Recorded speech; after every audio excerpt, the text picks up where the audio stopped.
The 2004 Boston Red Sox obviously had a very special run, but how exactly did they do it? You're about to find out on today's Locked On Red Sox. You are Locked On Red Sox, your daily Boston Red Sox podcast. Part of the Locked On Podcast Network, your team every day.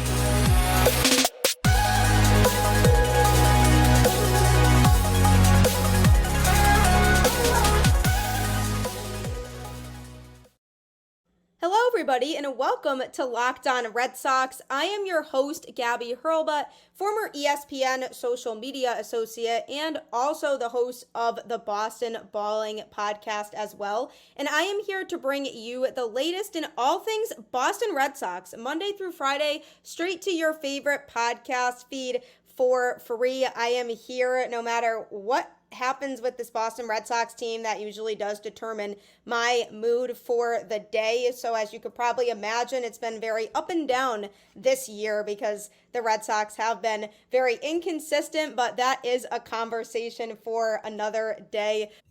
Today's episode of Locked On Red Sox is brought to you by Tax Network USA. Did you know that it's never too late to resolve your tax issues with the IRS? Don't wait. Reduce your tax debt and get help from a team of licensed tax professionals. Call 1-800-549-1000 or visit tnusa.com/lockedon. We are here to talk about the 2004 Boston Red Sox, a team that had a very special run that year, and I have a very special guest with me on the show today, Bronson Arroyo. How are you doing today? I'm doing great. I just got off the golf course with some old teammates from the Reds. And, nice. The weather right now in the summer, and it's baseball time. It's fun to be around. Oh, yeah. No, I feel like this is just such a great time for golf. I mean, my fiance loves golf. He tries to go at least once a week. So he definitely is one of those regulars on the golf course. I feel like it's a good vibe and a good way to just get together with people and catch up and socialize. Yeah, when you retire, you're in the park all day with the guys, have so much time together that it's really to have something that's hard. You have to grind a little bit. Because even when you're at the park and you're having this physical time with your team throughout an entire baseball season, you're still in the weight room, right? You're still competing against other teams. You're constant grind and thinking about how to crack yourself, the way to be a better player. In golf, that's that same challenge. It's nice to be out on the course, hanging out with your buddies, nature, just having a good time. A couple of $10 bets here and there, and play the best on the golf. Yeah, no, absolutely a good time for sure. And I feel like it's even better if you play well, because I know sometimes if somebody plays a bad round, it can be very frustrating. Yeah, it sounded like what you said in the beginning, that you're kind of dictated by whether the Red Sox are good or bad. And golf can definitely do that. You can come home, and if you have a really bad round of golf, it can be very frustrating right now. Yeah. Well, I'm glad that it was, a good round for you and that you're able to stay involved with that and get together with, people you used to play with. And I definitely appreciate you hopping on the show with me. I am in the, process of doing just an anniversary series in honor of it being 20 years since that Boston Red Sox run in 2004 that broke the curse. And really, it's been pretty fun being a Red Sox fan since then, because we have been lucky enough to see a few more championships in that time here being Red Sox fans. So that kind of set the tone for what the 2000s as a Boston Red Sox fan here so far was going to look like. And so for you, being part of that team was obviously something really special, but we're going to get into that. But even starting earlier in your life, when you were younger, who were some of the players that you really looked up to and admired as a kid?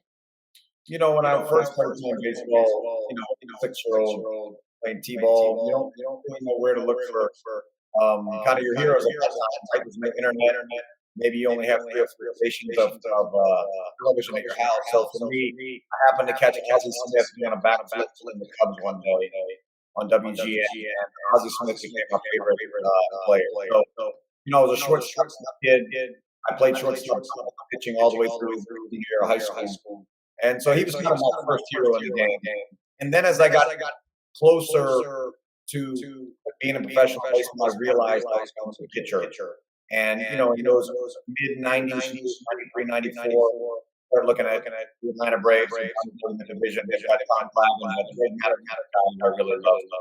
It was somebody with absolute, accuracy, not a lot of velocity, 300 games. Was just absolutely astounding. Yeah, it's always so fascinating watching these guys and just seeing really how good they actually are, because it takes so much to get to that point of even being in the majors. And I feel like sometimes people don't realize how much work they actually put in to even get to that point of playing at that level. Yeah, and then the guys, like everyone knows the household names like the Trouts of the world. You don't realize what extra level that is when you be playing there, right? Like Scotty Scheffler's doing right now on the NBA tour. It's hard enough to stay on the tour, much less dominate the best players in the world. And guys like Brett and Tom Glavine, Andy Johnson, these guys played the game for 20 years and dominated for the better part of those 20 years. And it's not easy to do. For a guy who played 3 seasons, 7 minor leagues, big leagues, I know how hard it is to compete and just be a solid guy in the game, less superstar. Yeah, I mean, I'm sure the grind that it takes to get there is something that you don't even really know unless you're doing it. And there's so many guys who are doing it, but they're just not household names as much, really. I mean, you mentioned guys like Mike Trout, who is just the face of Major League Baseball right now. And unfortunately, he is injured, but him being able to do everything that he's been able to do over the course of his career is really truly remarkable at the end of the day when you think about it. And the guys who are at the best, like the top level, and are the best of the best at what they do, that's just super special. And being a fan of baseball and somebody who just loves the game, I just always admire just those guys who are able to consistently put up competitive numbers throughout the entirety of their career, because that's not an easy thing to do. Yeah, it's not. What made me who I was, I threw 87, 79 miles an hour away the score. I didn't strike a lot of guys. I did 200 innings everywhere. I was going to win 12, 13, 14, 15 games most seasons. And just kind of that durability, not getting hurt, having the ability to go out there every 5th day and give your team a chance to win. That's hard enough as it is, much less to be a guy like a Max Scherzer going out there who's just, punching out 200 a year, or a Clayton Kershaw putting up just remarkable numbers. What Pedro Martinez did for a long time, winning 70% of your games. It's just so difficult to do. And that's why we have posters of these guys on our walls. Yeah, absolutely. And there's just so many players that you can look back on. And with a team like the Boston Red Sox, just so many players who are legends of the game, and, just lots of guys that I'll just forever associate as being with the Boston Red Sox, because that's just a lot of, where they accomplished a lot of things in their career, like David Ortiz being an example of that, who just is somebody who just loved Boston and loved playing in Boston. And I feel like him, and I actually had the pleasure of going to his Hall of Fame induction ceremony, and that was super cool because he was somebody who, I always grew up watching. And players like that wearing the Boston Red Sox uniform is definitely special as a Red Sox fan. And so for you, with how historic the Boston Red Sox franchise is, and just how many players that were just some of the best of all time have worn that uniform, how much did that mean to you to have that opportunity to put on that Red Sox uniform and pitch at Fenway Park? Yeah, it was a beautiful ride for sure. I was only there, a short time, 3 seasons really. And part of that I was in AAA in 03. But, I came from Pittsburgh, I played 8 years in the Pirate organization before I got over to Boston, from the waiver wire, where Theo Epstein acquired me off the waiver wire. And you didn't know the difference in organizations at the time because you came out of high school. The only thing I knew was the Pittsburgh Pirate organization. And so you only know the vibe at their ballpark. You only know how their organization functions. And when I got over to Boston, you realize really quickly that there was a different culture on different teams, how we trained, how they thought about the game, how much they want the guys to rest, how harsh the the older guys in the locker room would be to the rookies. There was all these dynamics that would be different on the Red Sox team than it was on my Pirate team. And so when I got to Fenway Park, I mean, it just felt like you were playing on a much bigger stage. It felt like you were playing in a place that was the center of the universe. It made you feel like also you were walking in history. You know, when you played in a Red Sox uniform and you walked into Yankee Stadium and you know that Babe Ruth walked down these same tunnels with Joe DiMaggio and Mickey Mantle, it was just awe-inspiring to stand out on the Green Monster and just kind of like rub the wall a little bit and think, how many times did Ted Williams sit out here and lean up against this wall, in between innings or something? And so I knew it was a special time. Once we got over the hump and we won that World Series in 2004, I knew it could never get better than anything that in the game that was going to happen to me, right? It was probably going to be another 100 years before anything was going to come along to be that special, and I surely wasn't going to be on that ball club. Hope you're enjoying the interview with Bronson Arroyo so far. Going to be bringing more of that to you shortly. But first, I'd like to tell you a little bit about PrizePicks, as it is an absolute game changer for people looking to get into fantasy sports. PrizePicks is America's #1 fantasy sports app with more than 5 million members. It is the most fun, exciting way to get in on the action while you watch your favorite sports and players. You just pick more or less on 2 or more player stats for a shot to win up to 100 times your cash. PrizePicks is America's #1 fantasy sports app with over 5 million active members. Get in on the daily action with your friends and become part of the PrizePicks community today. You can now win up to 100 times your money with baseball-only lineups on PrizePicks. If you submit a winning lineup featuring 4 demon squares, you'll cash in big time on the biggest moments of baseball's early season.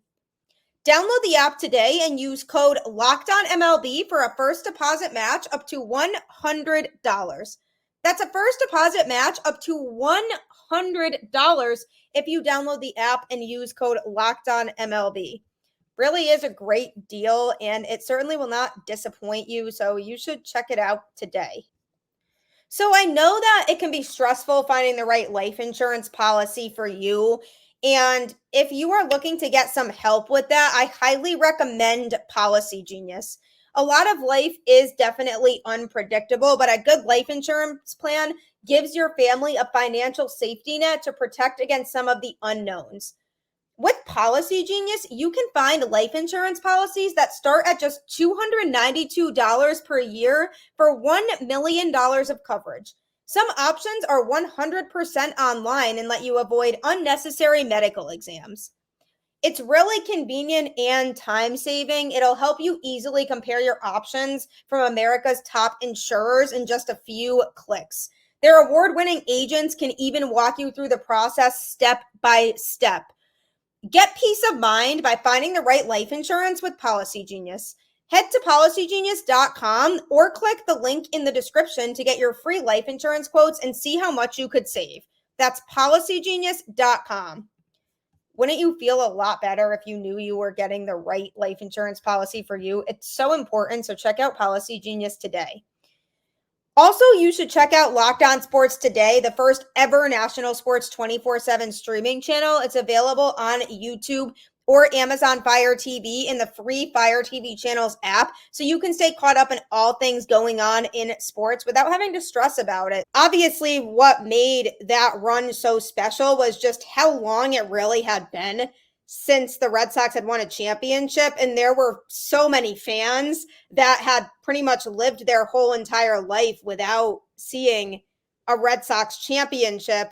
So what was that like, being able to win that World Series for a fan base that was just so hungry for a championship?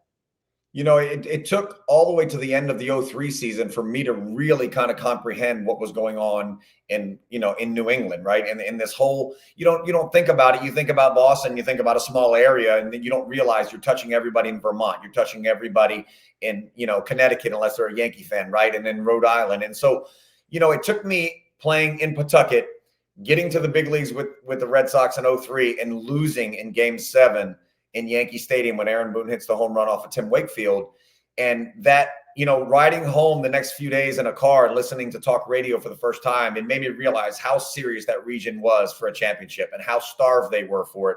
And I had, my parents were Mets fans in '86. So I knew the whole thing, but I was on the other end of it where my parents were joyful, obviously, for the Mets to have won that crazy World Series. And so I really didn't know how much that impacted the day-to-day life of people in New England until after '03 losing. And once spring training started of '04, it was like, it felt a bit of a burden, to be honest. It felt like if we don't get over the hump here, people are going to start, committing suicide, because, people would talk about not going to work and crying on the radio openly about, just having their lives be miserable based on the fact that the Red Sox hadn't won one in so long. So when we got over the hump and finally got past the Yankees, and we felt like we were skating downhill and swept the Cardinals, it was just a monkey off the back, to be honest. And I'd only been there a couple of years. I can't imagine what it would have been like to be Johnny Pesky all these years, waiting for one.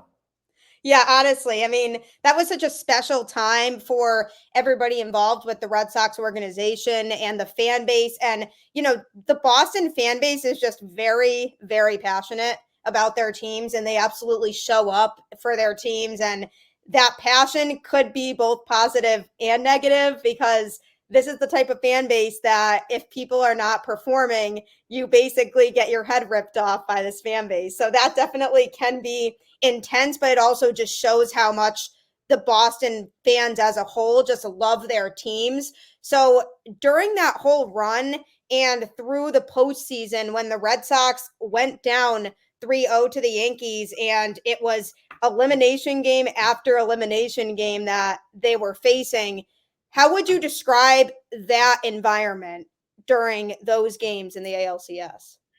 After we lost game 3, I started that game and we got beat 19-8, and it was just, a boat race that night. And we felt good about our chances in '03. We felt like we had a really, really good ball club. And when we acquired Kurt Schilling, it felt like, okay, that might be the piece to really kind of get us over the hump, right? We lost Todd Walker. We filled his shoes with Mark Bellhorn, but basically it felt like about the same team, other than Keith Folk being in the bullpen. And so, you take those two guys, and it felt like, okay, this is the year, right? We had T-shirts that said, "This is the year." Why not us? There was all these reasons why you felt like you had the best team on the planet, but you knew you were going head to head against the Yankees. And so once we were down 3-0, we had played those guys, the better part of 35 times leading up to that, and it felt like, it was a hope and a prayer, to be honest. You come to the ballpark to prepare every single day and hope that you can get over the hump. And the only thing that probably in the back of everybody's minds felt like gave us a chance was the fact that we had Pedro and we had Kurt on the mound.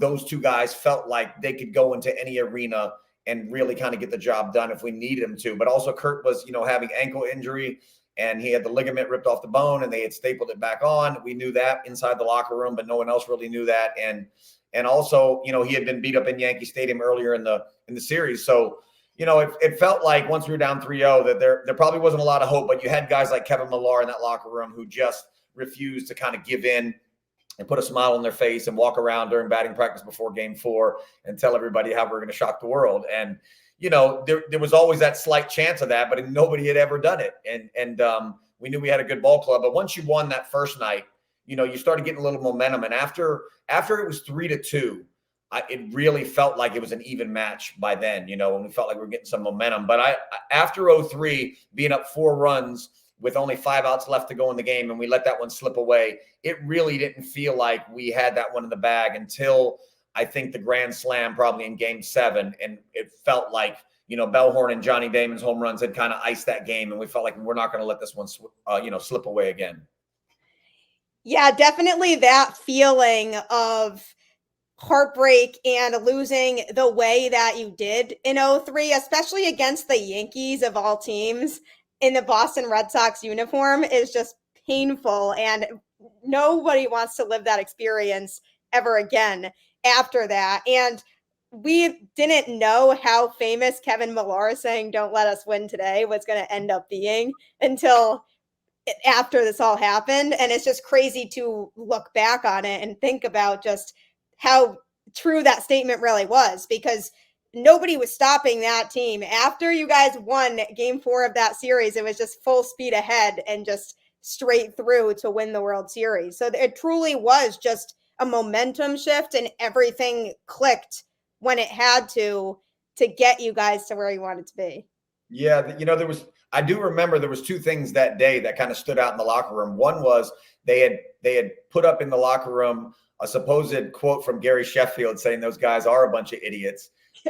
And he said it wasn't true or whatever, but it was fuel for us. So that had been papered up all over the locker room. And then obviously the fraud thing by Dan Shaughnessy that Millar was on that video, talking about. And he said the most beautiful thing, if you know Millar, is just, how quick and witty he is and how he can just, without even unconsciously just design a sentence that's just so beautiful. And at the very end of that, when he says, and I'll stick you in the 9 hole and basically roll the dice in game 7, because we tied this thing up. It's going to be, you're not going to be able to stop the momentum. And it was, nobody could have predicted that. I mean, that was almost a Nostradamus moment, but, it came true. And it was a beautiful thing to see the contrast between walking in that locker room in 2003 after losing in Yankee Stadium, and then to get over the hump and finally feel like we got that monkey off our back. Yeah, for sure. And I can't imagine what that must have felt like after that game 3 loss in the clubhouse and having to come back and do something that nobody had ever done before. I just can't imagine the emotions at the end of that game 3 in terms of, okay, we have a lot of work to do if we want to come back and win this series. Yeah, I think, nobody was probably thinking on it. It was just, you felt like it was down to life and death, right? Because you're down to that final blow. And it's just, you're just operating on a day-to-day basis, an hour-by-hour basis. It's like, what can I do to try to help the ball club just survive here? And because there's a very strange feeling. I don't know if, people who've played sports, I mean, I had the same feeling my last day of high school, just knowing I'm never going to play another high school baseball game. Like, I had already been drafted, but there's this very nostalgic feeling. I mean, sometimes it can bring a tear to your eye on the field, and just trying not to play your last baseball game in any season is a very strange feeling. It's almost like you're fighting death in a way, and to do that in the playoffs feels even that much more, dramatized. And so, after 2003 happens and we get knocked out and we felt like we could have won the World Series that year, it was just every man kind of pulling on the same rope and seeing if we could find a way. But I think probably in game 4 and game 5, it was almost like, we don't know what's going to happen here, but let's just play for the day and see. And then, Ortiz lifted us that first night. And then once he lifted us the second time, it was like, okay, all right, we do have a good enough team to kind of do this. We've knocked Mariano out of the box. We tied the game on him. We've come back from some places that maybe nobody thought you could at this time of the year. And so, it was a bit of momentum slowly building. Still plenty more to come from my interview with Bronson Arroyo. But first, let me tell you about Tax Network USA. You know that here on Locked On Red Sox, we very much pride ourselves on getting you the latest news for this team, whether it's the offseason, the draft, spring training, or even the playoffs. It's year-round. You know what else is year-round? Collections season. Just because tax season is over doesn't mean the IRS will stop coming after you for unfiled taxes. The IRS can garnish your wages, levy your bank accounts, and even seize your property. Don't let the IRS target you. Let the licensed professionals and tax experts at Tax Network USA go to bat for you. I mean, for me personally, I am an independent contractor with Locked On, and Tax Network can really help somebody like me navigate through my taxes, because it could definitely be a confusing situation in that circumstance.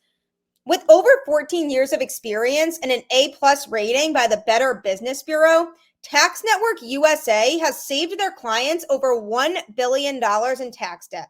Whether you owe taxes, have complicated matters that require tax planning, or finally hit that parlay this season and need help correctly filing, call 1-800-549-1000 or visit tnusa.com/lockedon. See the link in this episode description below.